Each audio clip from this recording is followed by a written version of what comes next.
Dimanche 2 février 2025, la présentation de Jésus au temple. Quel est le sens historique de cet événement? Cet événement a été rapporté dans l'évangile de Luc au chapitre 2, versets 22 à 40 et dans le livre de Lévitique au chapitre 12, versets 1 à 8. Donc selon la loi de Moïse, toute femme juive qui accouchait d'un fils devait se purifier au bout de 40 jours et devait également présenter son enfant au Seigneur en l'offrant symboliquement.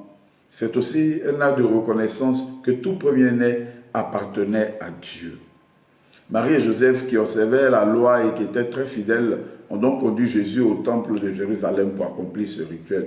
C'est à cette occasion que Simeon, l'homme juste et pieux, invité ou visité par l'Esprit Saint, reconnu en Jésus le Messie, déclara: « Mes yeux ont vu ton salut que tu as préparé à la face de tous les peuples, lumière pour éclairer les nations et gloire d'Israël, ton peuple. » Luc 2, versets 30 à 39.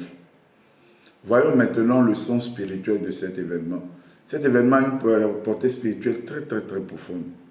C'est d'abord une reconnaissance de l'enfant comme don de Dieu. Présenter un enfant au Seigneur, c'est reconnaître qu'il appartient d'abord à Dieu avant d'être confié à ses parents. Ensuite, c'est un engagement parental. Marie et Joseph montrent l'exemple de parents qui consacrent leur enfant à Dieu et s'engagent à l'éduquer dans la foi. Puis c'est une annonce du rôle de Jésus comme sauveur.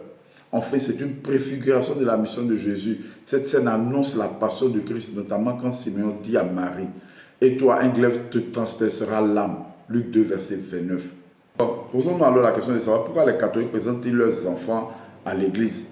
Dans la tradition catholique, bien que le baptême ait remplacé la présentation légale des enfants, certains parents choisissent de présenter leurs enfants à Dieu lors d'une bénédiction. Cet acte est très symbolique.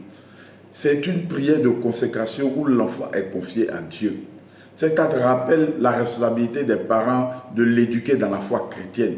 Cet acte se distingue du baptême qui est un sacrement, mais reste une démarche spirituelle de gratitude et d'engagement. Alors, chers frères et sœurs, cet événement biblique nous enseigne une vérité fondamentale. Chaque enfant est un don précieux de Dieu. Comme Marie et Joseph, nous sommes appelés à présenter nos enfants à Dieu, non seulement physiquement à l'église, mais aussi à travers une éducation fondée sur la foi, la prière et les valeurs chrétiennes. Parents, ne laissons pas nos enfants grandir sans repère spirituel. Gardons-les dans le creux du Seigneur, dans le feu de Dieu.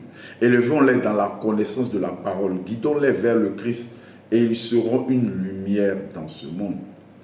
Que cette parole de Simeon résonne dans nos cœurs très fortement. Car mes yeux ont vu ton salut, lumière pour éclairer les nations. Soyons donc des témoins de cette lumière et engageons-nous à élever nos enfants dans la foi pour qu'ils deviennent des hommes et des femmes selon le cœur de Dieu.